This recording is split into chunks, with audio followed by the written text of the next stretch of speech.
पूज्य स्वामी जी के चरणों में कोटिशः नमन। स्वामी जी, मुझे डिप्रेशन था और मैं बहुत परेशान था।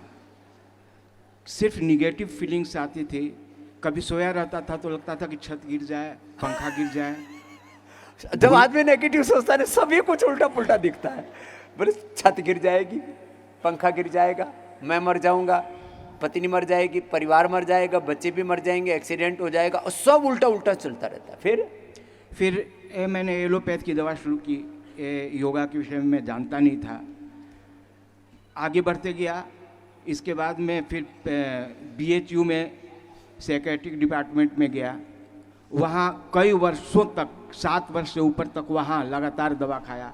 मैंने डॉक्टर से पूछा कि योगा में भी कुछ उपाय है, तो डॉक्टर बोले कि इस उम्र में आप क्या योगा करेंगे, आप श्वासन कर सकते हैं। श्वासन 46 से एज में मुझे भूलने की भी बीमारी हो गई थी। मैं जरूरी फाइलें कहीं भूल जाता था, कहीं कुछ भूल जाता था। एक बार की बात तो ऐसी है कि मैं सासाराम शहर में गया था और अपनी पत्नी को ही भूल कर चला गया। घर आ गया स्वामी जी। पत्नी को ही भूला है? पत्नी को भूल गया। ये तो पहली बार सुना। मैं बहुत परेशान था। आयुर्वेद में भी गया, होम्योपैथ में भी गया, लेकिन जब स्वामी जी के विषय में पता चला तो मैं उस समय कनखल में आश्रम हुआ करता था, वहाँ गया, लेकिन दुर्भाग्य से स्वामी जी से मुलाकात नहीं हो पाई। मैं ज़्यादातर बाहर ही रहता था, पहले पूरे देश में घूमता था।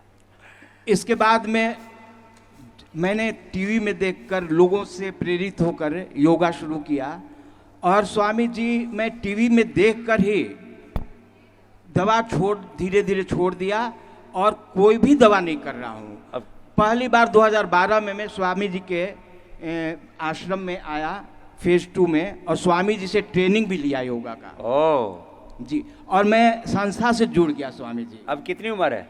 अभी 62 की उम्र है। अच्छा, एलोपैथी के डॉक्टरों से योग के बारे में सलाह क्यों लेते हो? उनको ज़्यादातर को तो पता ही नहीं।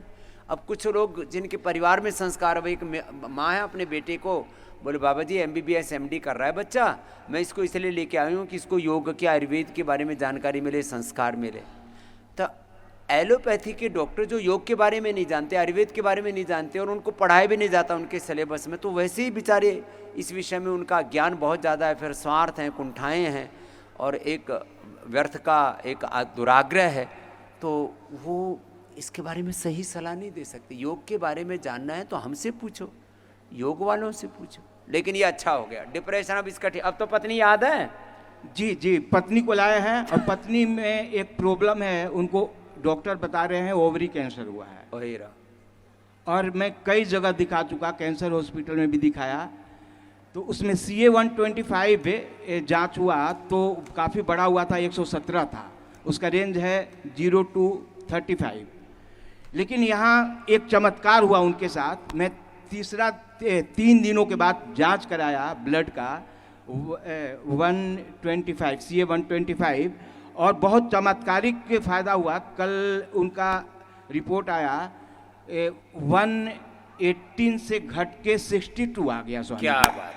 ये PSA और CA-125, ये CA और PSA दोनों बहुत जल्दी घटते हैं। पुरुषों को प्रोस्टेट का और माताओं बहनों को ये यूट्रस का कैंसर, दोनों बहुत जल्दी ठीक होते हैं। वो ठीक हो जाएगी, पूरी चिंता मत कर। जी स्वामी जी। और ये आदरणीय डॉक्टर नीरज से भी हम कल मिले, वो भी बोले कि अरे ये तो घट गया है। हाँ, ये तो घट ही गया, घटेगा। सब तरह का कैंसर मिटता है।